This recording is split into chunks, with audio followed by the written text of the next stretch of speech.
even though I was scared, I also felt some kind of comfort in being enterprising and taking a chance that I could make my own dreams come true. There is a door that you must open. And once you unlock this door and you open it, you can never unknow what you know. It's called the window of opportunity. It doesn't necessarily close because it opens all the time, but you got to jump through it.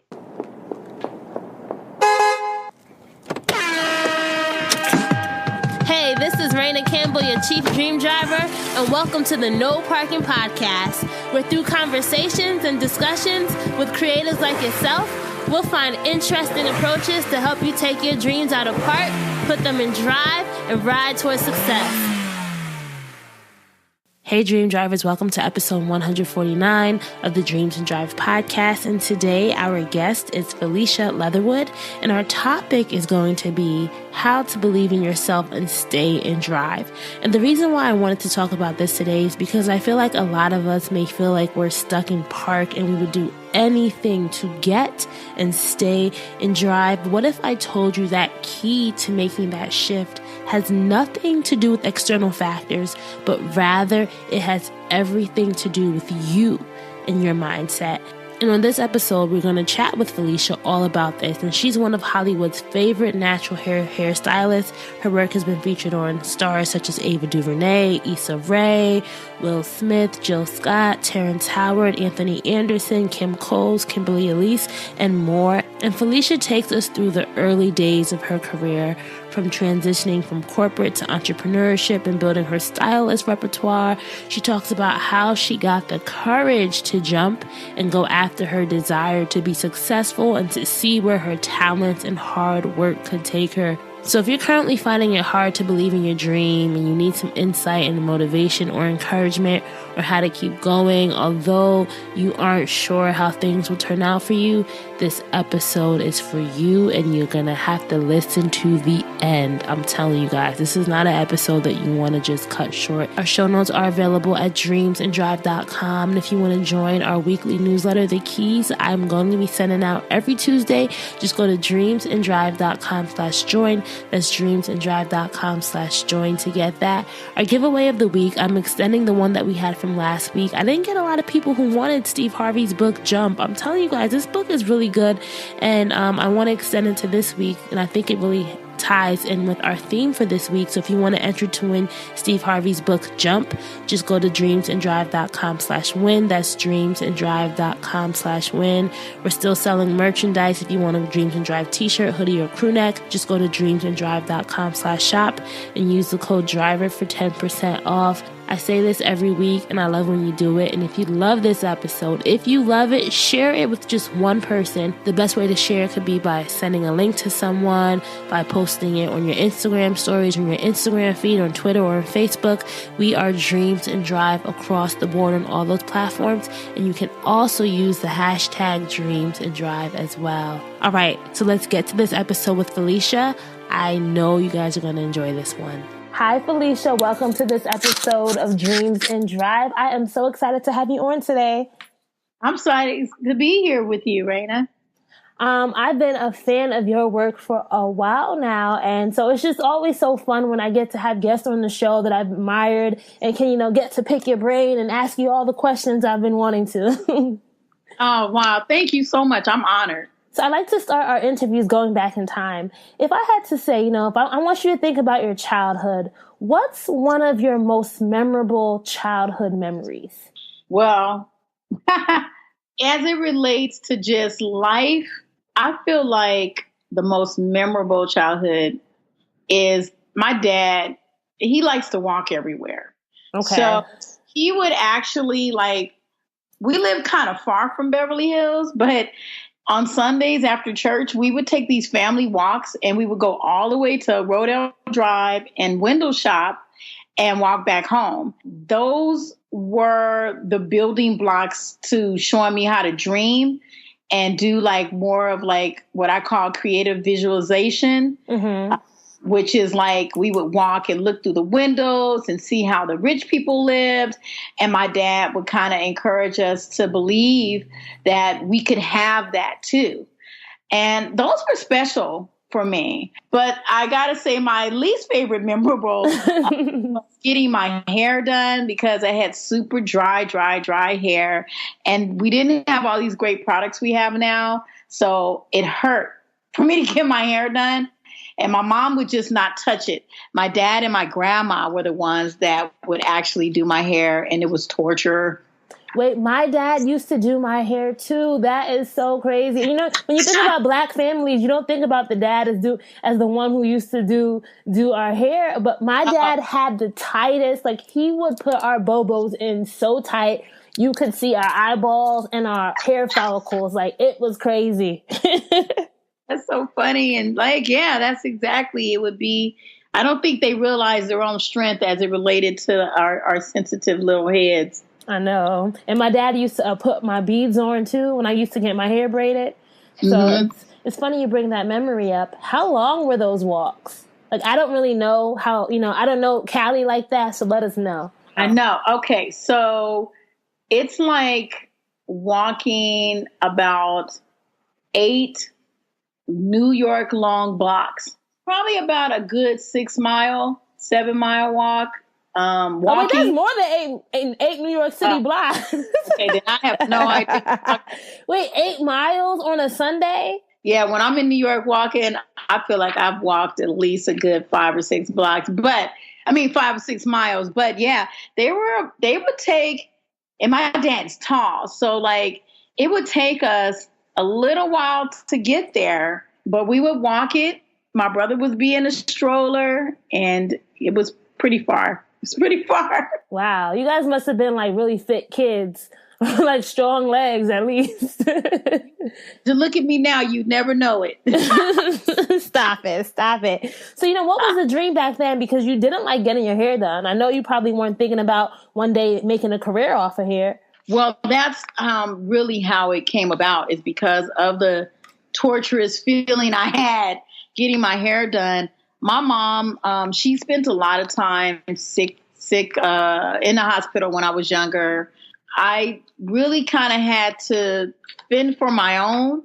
We were like latchkey kids at the time. So our parents worked, or my dad would work, and sometimes my mom would be sick. And so I basically learned young about washing dishes, cleaning the house, doing my homework, taking care of everything, and taking your bath or your shower and going to bed to prep for school the next day. With all that responsibility, my mom felt like it was okay for me to do my own hair. She saw me play with Barbie dolls and do hair on my Barbies. So I went to her when I was about 8 or 9, and I was like, Mom, can I please do my own hair? And she said, yeah, here, have at it. So were you good? I didn't do bad on the Barbies. The Barbies had, they had that straight hair. Yeah, that was the only thing that messed me up. I never understood why that Barbie doll did not have my texture of hair. It was so confusing. But I did realize that once you cut off Barbie's hair, she was no good to you. I would do so many hairstyles until I decided to cut her hair off. And then after that, she wasn't the same. She wasn't the same. So going with that whole visualization theme, were you at a young age, did you see yourself as one day being this big celebrity hairstylist? No, not at all, which is really crazy because I worked in corporate America for a long time. And working in corporate America, I worked in the entertainment industry, but it was on the corporate side of things. Okay. Being on the corporate side, I would leave work and go home and braid hair. I started as a braider. Extensions or just natural hair? Extensions, yeah, because I taught myself how to braid when I was like 12 years old. And so with extensions. So I would basically just braid everybody in the neighborhood's hair. And then as I worked in corporate America, it was like almost like a side hustle, but I didn't look at it as a hustle. It was a hobby. So I used to work at BET. I worked at BET from the age of 19 till like I was 24. And then I worked at Virgin Records. I worked at Fox, Warner Brothers. I worked for the Cartoon Network. And all of these were office jobs. So they didn't even know that I knew how to do hair. They didn't know anything about me doing hair. I had one boss that I went to and I told him, I want to go to cosmetology school. And the classes are at night, but they start at 5:00 and I don't get off to 6. Is there any way I could come in earlier so I could leave and go to cosmetology school? And he was like, you know what? Sure. And I was really shocked. I mean, it was so nice of him to allow me to do that. And then I went to school at night for a little while. But I found that the school I had enrolled in was very unorganized, and I didn't want to see business being ran like that I was paying money to. Yeah. So I left there and I decided to go full on, like to just leave my job, take a chance that I could make it off of just braiding hair and completely go to cosmetology school to get my license. So let's back up a little bit. When you were working those corporate jobs, like what type of roles were they and what were the skills that you were learning during this time in your life? You know what it built? It built character in me. Mm-hmm. I became strong. I can't say that I necessarily learned a particular skill because a lot of the things I learned are obsolete now due to technology being advanced. But in terms of character building, it was excellent. What I had to deal with as a Black woman and as a woman, period, young and curvaceous, I had to deal with a lot of sexual harassment. And I remember getting hired a lot by men because of my body type, my body shape, and the look I had.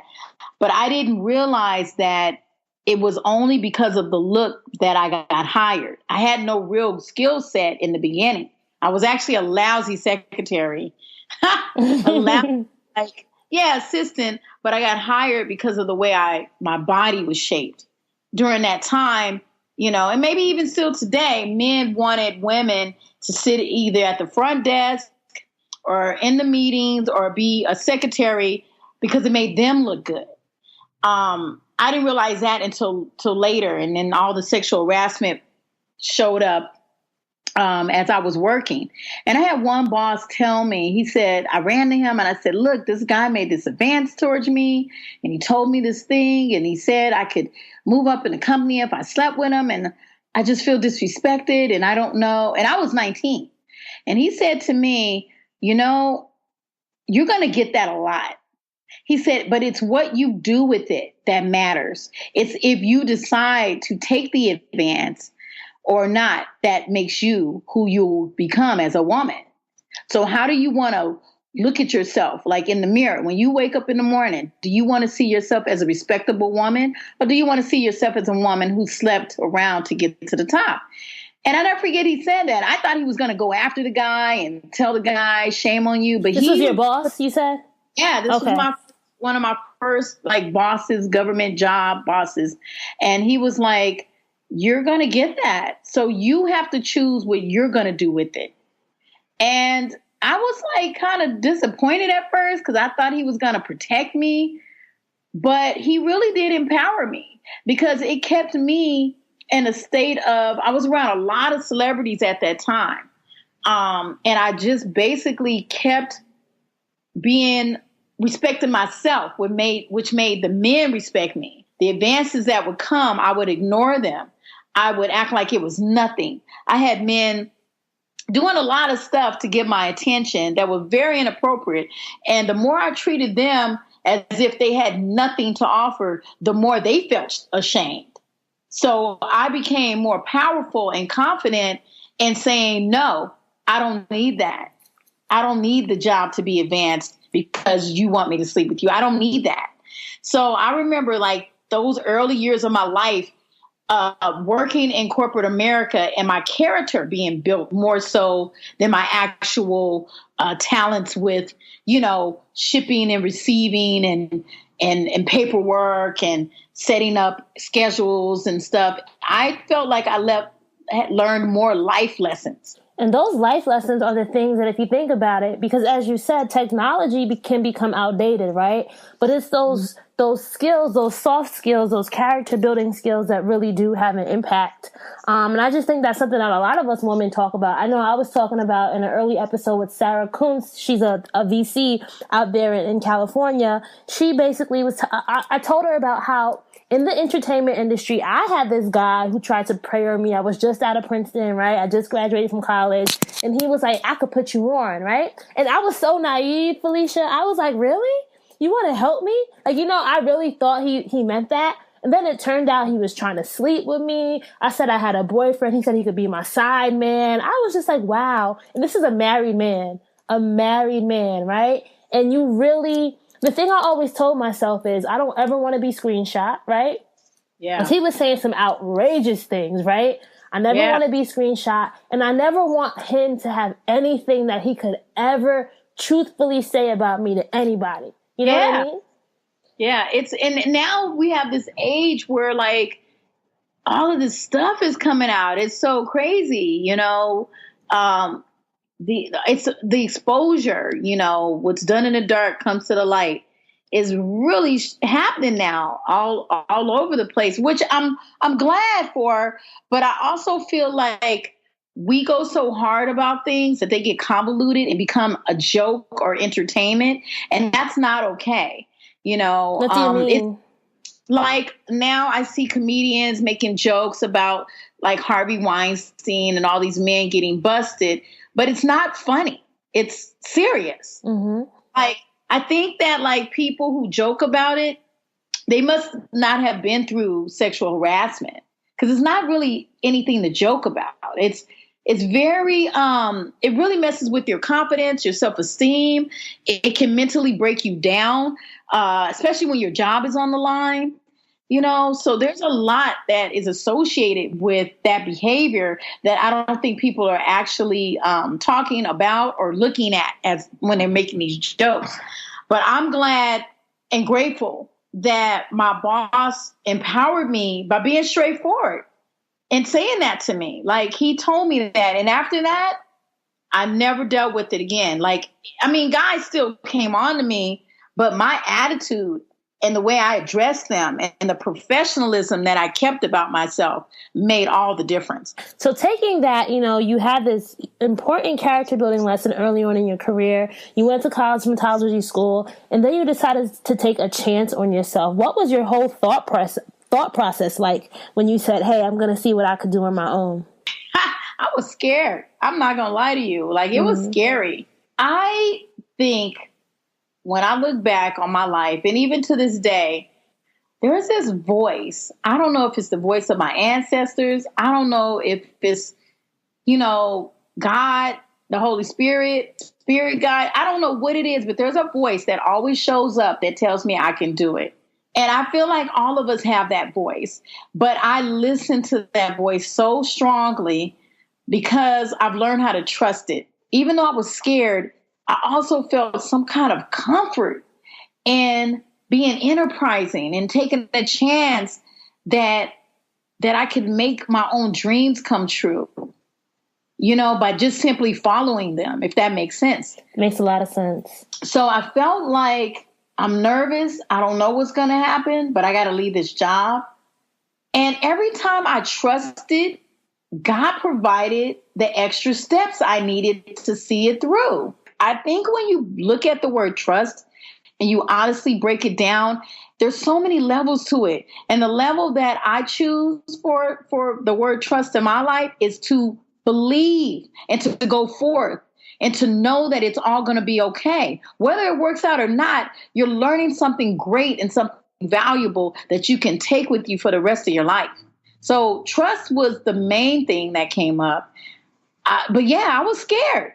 But I just trusted. And every time somebody showed up to help me along, somebody showed up to say, you can do it. Someone showed up to say, hey, I know somebody that can hook you up with the person that you need to be connected with. It was always someone that showed up to make it even better than where I was. It just took it to the next level. but like, how did you go about getting your first clients? Because I imagine, like, what time period was this? Like, what part? Like, was this when natural hair was cool, or were people still a little bit hesitant? So this is what I did. I'm telling you right now. So I love these interviews because it really makes me reflect on things I've forgotten. Mm-hmm. I was a very insecure young girl. I never felt pretty enough, or during that time, you needed to be light skinned with this kind of curly, fine hair or wavy hair or straight hair. I didn't have any of that. I had shrinkage, and I had tight, coily hair that was dry, and my skin was, at that time, kids would compare me to a paper bag. Oh my gosh. Somehow I've become light skinned as I've gotten older. People are like, you're light skinned, and now I'm offended. But kid, they would be calling me all kind of other stuff. I feel like something in me had the confidence to really believe that natural hair was my thing. I wanted to do it. I started on myself. I was my own walking billboard. So I did all these like hairstyles on myself, and I would leave and go out and hang out with friends, and people would ask me about my hair. And that's how I got started, is by telling people I did it. I did it on myself. And they go, oh, well, do you do other people's? And I was like, well, I guess I can try. Yeah, why not? And I didn't have the confidence to charge what I charge now because I was young, and you don't know how good you are. You don't have to grow up money. And sometimes as you grow older, you don't really know what to charge. So at that time, I would just charge like $50 for like 5-hour braids, $50 for like during, we used to do the faux lock, and I would charge $50, and they take like 12 hours to do. I did it for the love, and I did it out of the necessity to express my creativity. And I basically became my own advertisement by doing all the hairstyles on myself. So when did you get to that point where you felt more confident, you were bringing in clients, and you started increasing your prices? When I went to cosmetology school, and they take you through being an entrepreneur. And then I took an entrepreneurial class. The NAACP actually used to offer these workshops that were great. And it would be for 6 to 8 weeks. And you would learn how to be an entrepreneur. So when I took those classes, and they break down what you should charge and what your worth is and your value and all the different levels of opportunity you can have as an entrepreneur, that's when I learned. That's when I became better at pricing. And even now, my prices are still inexpensive. People are always shocked when they're, able to get a trim, and they're like, oh my God, this is all you charge. And I tell them I charge what I would want to pay. I don't charge for my name. I charge for the service that I would want to pay for. Do you charge everyone the same price, or do you charge your celebrity clients the same? If you're coming to me and it's a personal hairstyle, personal to you, then yeah, I do. I charge, my prices are very good. But now lately, I haven't been able to I don't have the time that I used to have to work behind the chair in the salon anymore. I'm on set. I'm doing a lot more personal styling for celebrities. And so it keeps me out of the salon. So I've had to shut down my, everyday clientele because it became too much work for me. And then I've started a couple of businesses, as you know. I've got my brush business. I started Texture Management, which is basically a placement management company for hairstylists and makeup artists here in Los Angeles, and some on the East Coast as well. So I definitely want to get to that because I'm so intrigued, especially by the management, the texture management. But let's go to, so I know people definitely want me to ask you this, is how did you get your first celebrity client? Because you've been known for doing the hair of a lot of people that we all know and love. Ava Duvernay, Issa Rae. Like, how did you get known or get into the world of celebrity hairstyling? I did not plan on doing that. I didn't think anything about doing celebrity hair. I just knew I wanted to do natural hair and that I was good at it. It was a joy for me. But when I was a braider, I had a lot of people that were up and coming at that time come to me. So Regina King, That was during Boys in the Hood days. Like everybody was trying on the come up, here in LA. So people hadn't quite made it to the status that you know them as right now. We all kind of started together doing things. And I saw Regina King recently, and she was like, "Oh my God, I'm so proud of you. Like, I remember back in the day, you braided hair in your little apartment. Hustling, right?" She's like, well, we were all just trying to come up. To be honest, when I worked at BET, there were a lot of comedians that are bigger now that were coming up then. There are a lot of actors that are big now that at that time were just kind of getting, their feet wet. I left BET.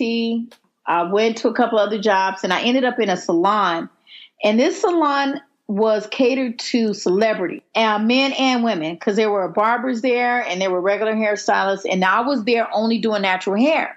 So Cedric the Entertainer came in there. And I remember when he was coming into BET on Comic View, and he saw me and he was like, "Oh my God, this is where you are now. I didn't know. Hey, I want to get into these twists." And a lot of people don't remember, but back in like 2000, the natural hair community, it was quiet in the 90s. It was quiet, but 2000 was the emergence of it because men playing ball and acting, they started wearing the Iverson cornrow. Yeah, I remember that. Remember that? Mm-hmm. They started wearing the twist and double strand twist, and men were really doing it a lot. And so then women decided, oh, I want to start getting designs of my hair and all this stuff. And then Jill Scott showed up on the scene with a beautiful afro. So then a lot of people were like wondering like, okay, I want that too. So that's how I really became a little bit bigger, or I should say a lot bigger than just kind of doing hair at home and being a braider. Was working in that salon, doing Cedric's hair. Cedric told Anthony Anderson about me. I worked with him for years. Still good friends with him and he and his family, his wife. I ended up doing Will Smith had cornrows. At one he did? I got to Google that. I don't remember him in cornrows. It's so crazy. It's so crazy. I cannot find that picture. I had braided his hair. It was right before he did the Ali movie after he did Bagger Vance. You remember Bagger Vance? No. I'm Googling it now, but I only see pictures of his son, Jaden, with cornrows. I can't find that in him. Okay. I tried to find it. It is lost in the ethosphere somewhere. And I started working with Jill Scott, found me at the salon. I worked with Floor Tree, Marsha Ambrosia, and people just started locating me. They had a place to find me, and that was the salon. I was the only person doing natural hair at that time, and that's when everybody started kind of getting into it. So beyond just being a good hairstylist, what do you think made your customers come back or refer you out? Because that's something that a lot of us, listening in, they may be starting out in whatever niche or industry they're in. Like, what was that thing you think you were doing that looking back, you're like, damn, like, it's a good thing I did that? I'm going to tell you and the listeners, one of the best pieces of advice I ever got, and it made me reflect on my whole life. I used to do a lady's hair. She was an older woman, very wealthy, and she made her money in real estate and different small ventures. And she said, there's two things you need to have as a business entrepreneur to be successful.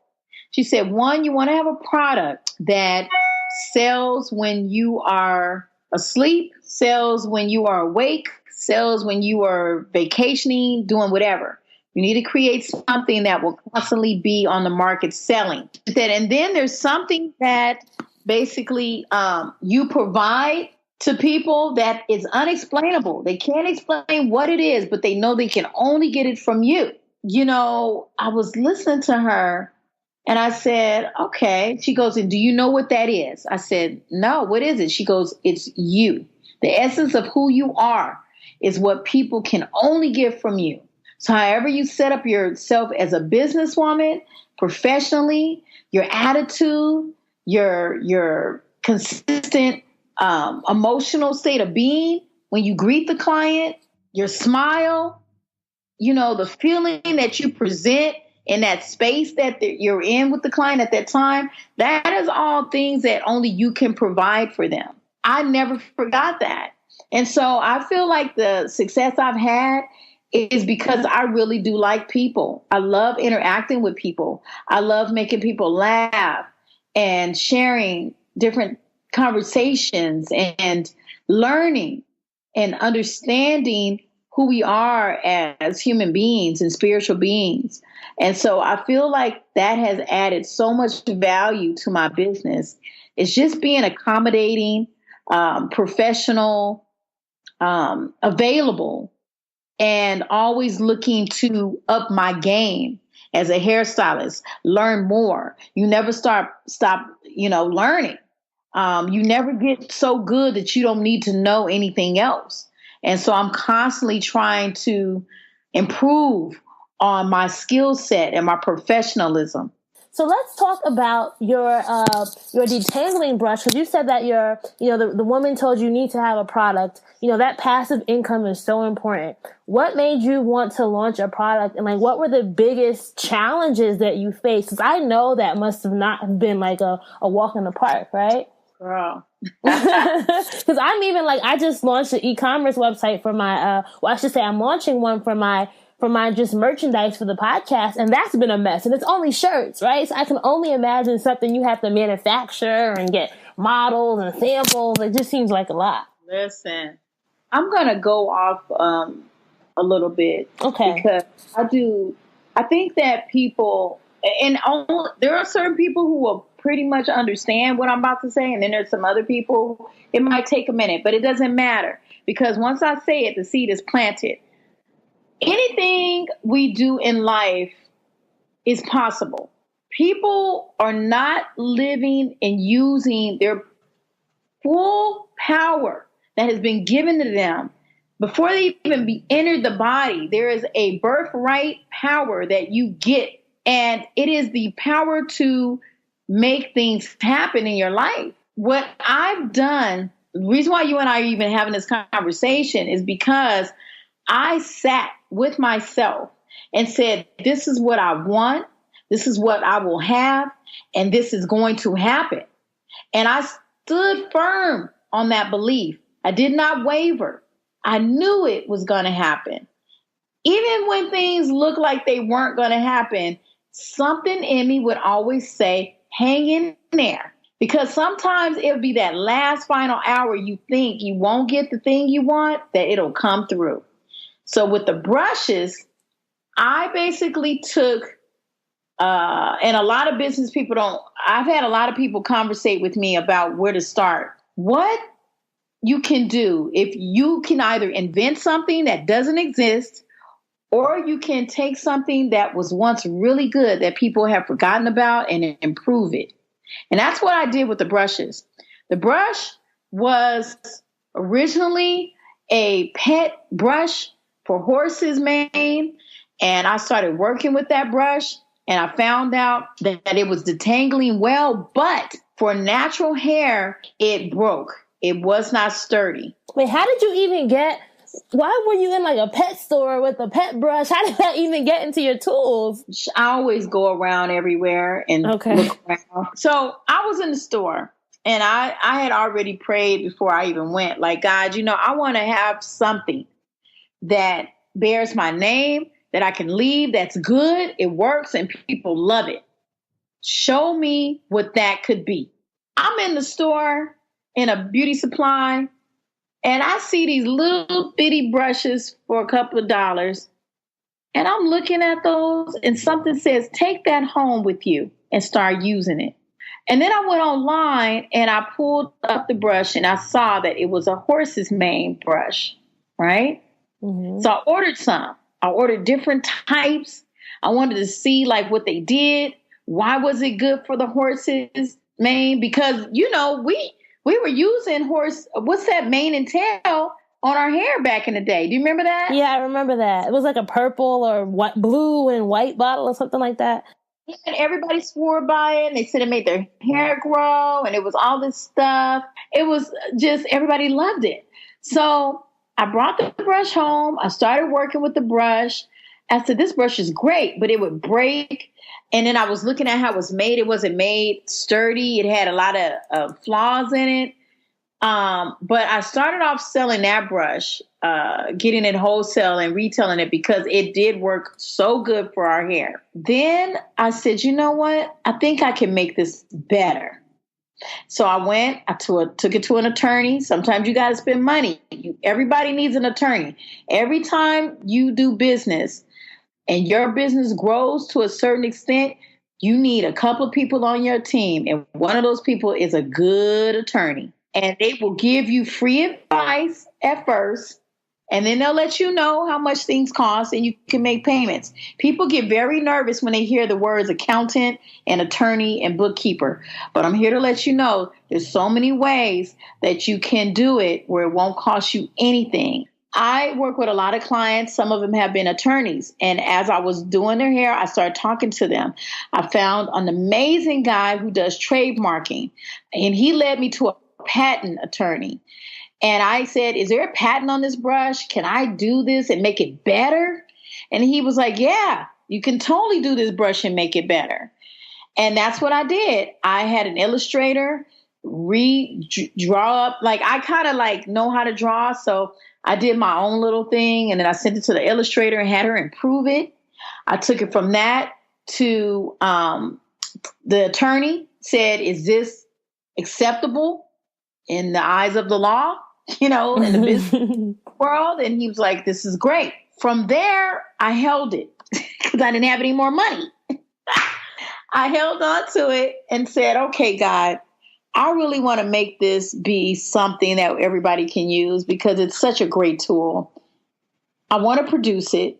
I want my name on it.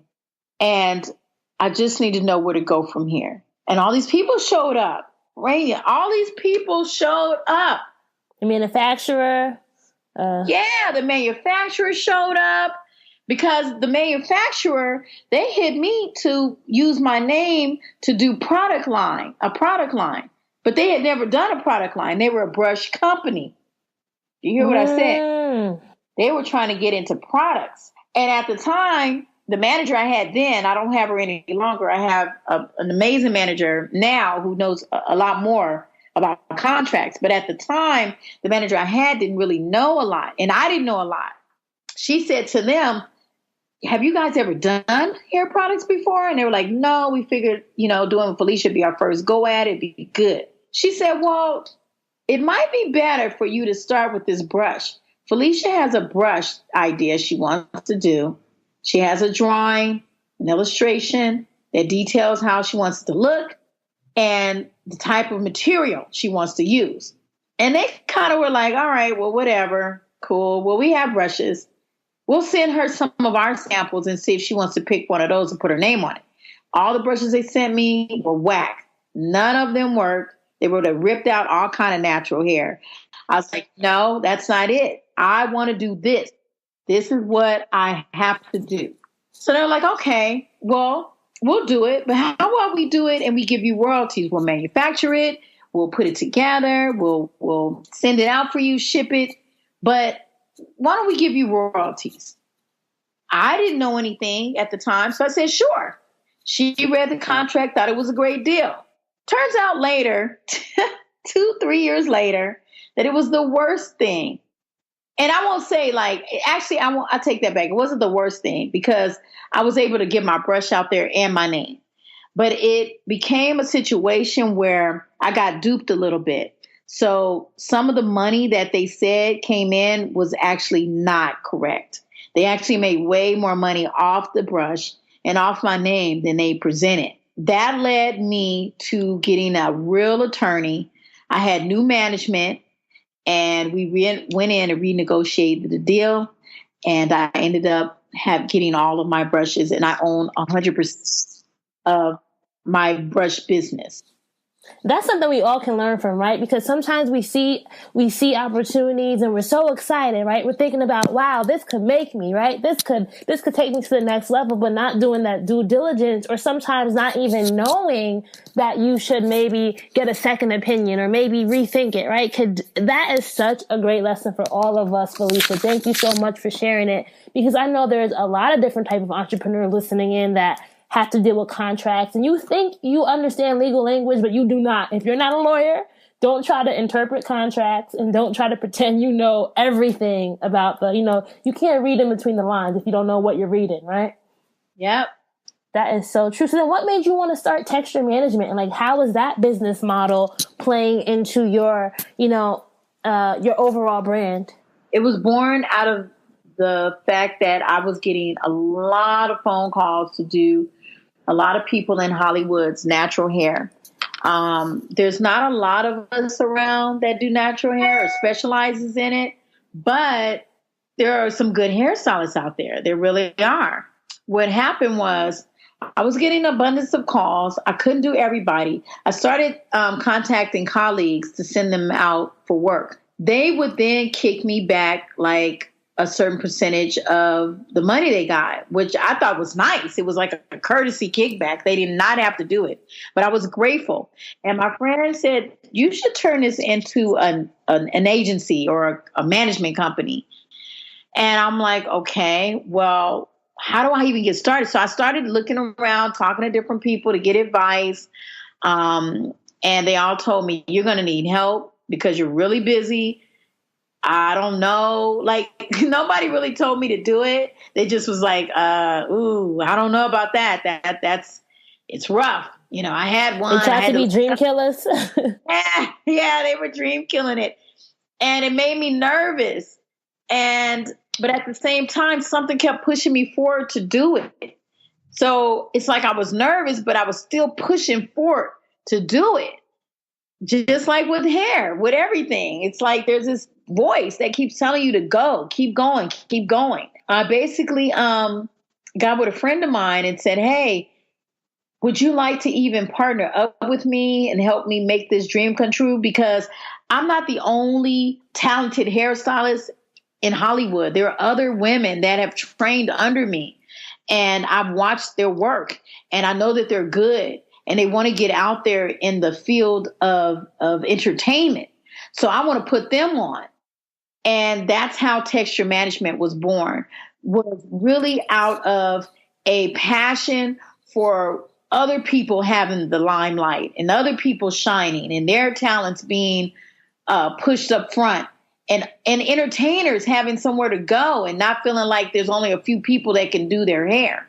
Yeah, you definitely saw a need, and you leverage your current skill set, right? Because I think a lot of us sometimes, like, we're afraid to take risk because people say, oh, that's more work. You could have said, oh, I want to keep it all to myself, right? Oh, I'll find a way to do all these hundreds of thousands of clients coming in. But instead, you turn that into a revenue stream and also helping people. Yeah. That's so important. So, as we wind down, Felicia, and I feel like, oh my God, we could have been talking for so much longer, but I definitely want to get into, like, what's your day-to-day like now? You have a brush company, you run an agency, you're still doing your celebrity clients. Like, how do you manage your life? I have a great team. It's so important to have a great team. And on that team, as I was saying earlier, you need a good manager. You need an excellent attorney, somebody that you can call and gives you contracts. Once you get the few contracts down, you can pretty much use them for a lot of your day-to-day business dealings. And you need a good assistant. You need somebody that has anonymity. They don't run out talking and gossiping and telling everybody what's going on in your workspace and in the infrastructure. I deal with a lot of people in the entertainment industry at A level. And so I can't have people around me that are going and saying every single thing that I do on a regular basis. So you definitely need a management that is great. You need a great executive assistant, and you need an attorney. And then if you have room, then get a good PR person or do your own PR, which means you're branding yourself. You're basically taking everything that you do to the next level. You do a EPK, which is an electronic press kit. There are people out there willing to do this work for you, or you can go on Wix. I think it's Wix.com and do it yourself. On Canva, they can have templates. Creative Market has a lot of good templates too. All of that. Those are things that you have to have. in order for people to see your work and you can showcase your talents. And it's very important to have that and to grow your business. And this is the last thing I want to say. Do not be afraid of criticism. The constructive criticism is going to be the best tool you can have, because what Black people need to stop doing is getting upset and getting an attitude when someone has something to say. We're not that sensitive. We're actually very strong. So if someone has advice to give, you can either take it or leave it, but you don't need to get an attitude. A lot of times when we get an attitude, when someone's correcting what we're doing, it's because we already feel that way and we haven't done it yet and somebody called us out. Be open and willing to improve your business on all levels. So I think sometimes people think the highest thing you could ever be is to be a celebrity hairstylist, right? Like what's some insight about the industry that you would want to give to somebody who's trying to make their mark? You know, you need to take photos. And you get a good camera. If you have an iPhone, get the iPhone 10. I know it's expensive, but this is a business. Write it off. You know what I mean? Like, you need really good pictures. You don't need of your pictures, work, right? Or of yourself. Yeah, of your work. There's also, you can go online and look up the person you've done hair on. If you do have the opportunity to do somebody in industry and pull pictures from them, or you can go on their IG or Facebook. Sometimes when you get to the location and before you even start, you can say to the client, is it okay if when we're done, I can take a picture?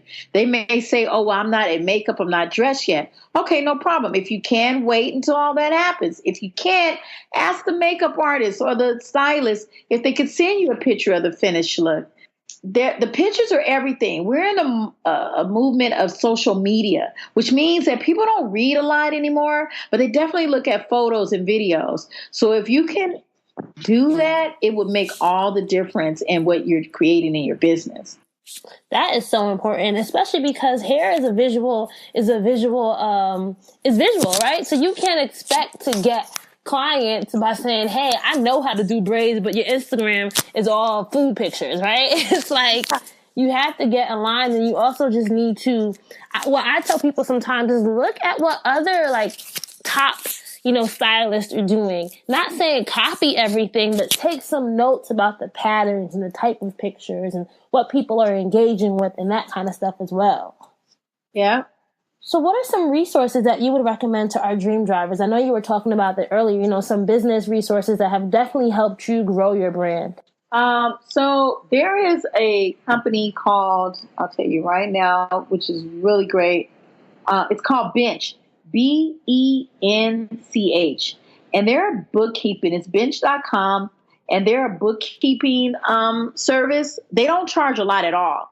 So if you have a business and you want to see where your money's going in terms of supplies versus what comes in, Bench is excellent for bookkeeping. They also have an app so you can check in all the time to see what's going on with your business and your money. And they literally charge by the month or the year, and it's so inexpensive. The other service, like I was saying, was Wix, Wix. Wix is really great for if you want to create your own. There are people who create EPKs, which is electronic press kit. And there is, I think it's ifreelance.com. You can go on ifreelance.com or guru.com and you can talk to people. They'll be in other countries and they can design a website. You tell them your budget and it will design something for you. And we have to stop being afraid to spend a little money. You can always check people's references or reviews if you don't trust it. But a lot of times people will not trust before even doing the homework of checking if the person's legit. And we have to stop being scared. The best way to combat the fear of success is to do it. Just do it. If it doesn't work, doesn't mean there's failure. It means you learn something and you go back in and you try again. Everybody has at least 5 to 10 people that are good resources for where they want to be and where they need to be. And we need to start writing that list down of resources and using that resource. If you go to 5 or 10 people and none of them are able to help you, don't create a story about Black people or people, period. Just pray, because you may not need all those people. There might be one person that will help you, and they might be somebody you don't even know. But just because you were doing the due diligence of looking for someone, the universe will provide you what you need. It just needs to see that you're willing to do the work. Does that make sense? That makes so much sense. And sometimes that person might not even be in the place that you were looking, right? Like sometimes we might even be looking in the wrong places because we think that, you know, if I want to be this, I got to be in this like fancy circle. Nope. Like, as you said, it could come from the most unexpected of places, but you have to be open and willing to accept it when it does. And I'll tell you, books are a great resource. A lot of people tell me that they don't have time to read anymore. That's fine. Get an audiobook. Amazon has audiobooks all day. There's no excuse not to get it in you. And it's so good when you are around like-minded people that understand the vision and the dream, because people around you, if they're not doing it and they're working a 9 to 5, they may feel limited. So which means that they're not going to have your same vision of expanding. And you can't talk to them, because if you're already nervous or scared or weary and you talk to someone who doesn't share your vision, they're going to just tilt you right on the side of the boat where you fall into the water and you won't stay the course. And so you have to stay with like-minded people. You have to get in groups, business groups. They're everywhere. You have to follow people on Instagram that are speaking positive, that are doing motivational talks to keep you motivated. Kids now are doing motivational talks on Instagram. Kids. So we don't have any more excuses. It's too close to us to get what we need everywhere. Get a book. The best book, there's a book called Outwitting the Devil, and you will find it on Amazon. And it basically deals with your fears, how to overcome the fears and recognize when that voice in your head is trying to make you afraid to go to the next level. I think that's Napoleon Hill, the one who wrote Think and Grow Rich. Yes. I think so, yeah. Origin is Napoleon Hill, is the origin, yes. Yes. Well, let us go to our lightning rounds, Felicia. So this part of our interview, I'm going to give you a prompt, and I want you to tell me the first word that comes to mind, okay? And we're sticking with our whole dreams and drive metaphor. All right. The first word is park. Wait. Reverse.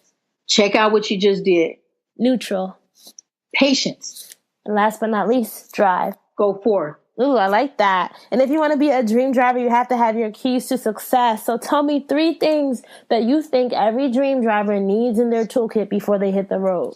Ooh, they have to have confidence, believe in themselves. I call it being on your Kanye, because everybody crazy, but he believed in himself. He does what he does. Right. You want to have a good support team, even if it's just one person. Maybe your best friend, your grandma, whoever it is, just that one person. When you go to them, if you say, I want to walk a tightrope, they go, baby, you can do it. I believe you. That's what you need, that one person. Because when you start feeling weak or weary or concerned or nervous, you can call them and they're going to uplift you and keep you going. That's what you need. But one thing I will tell you, this is right here, the nugget of all things. This right here is what brings it all together. There is a door that you must open. And once you unlock this door and you open it, you can never unknow what you know. I'm going to repeat that. There is a door. Once you walk through that door and you see what you see, you won't ever, ever forget it, and you won't unknow it. It's called the window of opportunity. It doesn't necessarily close because it opens all the time. But you got to jump through it. And once you get to the other side and you see the power you actually have to create whatever you want in your life, you can never unknow that. And you will become more powerful and you will just keep rising to the top. It is the truth. How do you get to that? Or is that a journey? That's part of the journey, right? Is getting to that point where you find the door? That's part of the journey. There's easy ways to go about it. I think we tend to make it hard. You can watch a video. I can tell you what that video is, but you need to watch it every day for 30 days. And then after that, just pray and meditate, and it'll show up. And that video is The Secret. You ever heard of that? I heard that's the book, right? That was a book, like a. It was a book. Mm-hmm. It's a video, and you can find it on Netflix. It's everywhere. You can get it on YouTube. It's free. Okay, The Secret.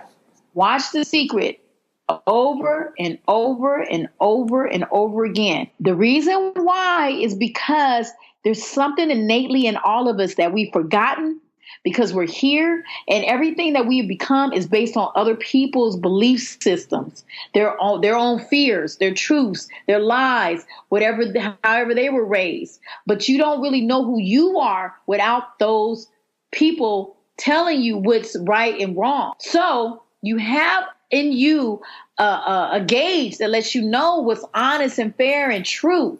You can feel it. You can feel when you're not doing the right thing, and when you're gossiping and talking bad about people. You can feel it. There's compassion within all of us. But there is a belief system where people tell you that, that might not work. What if it don't happen? How you going to leave your job and go do that? You can't listen to that. All of that is based on other people's fears. And who would you be without those fears? Who would you be? So you have to ask yourself that question. When you go listen and watch The Secret, you keep getting it into you. We've all been brainwashed to a certain degree. So you have to deprogram yourself. You have to fill yourself with positivity and love. And that's what's going to make the difference in your life and change you. And once you know that, you can never unknow it. So I'm telling you, watch The Secret.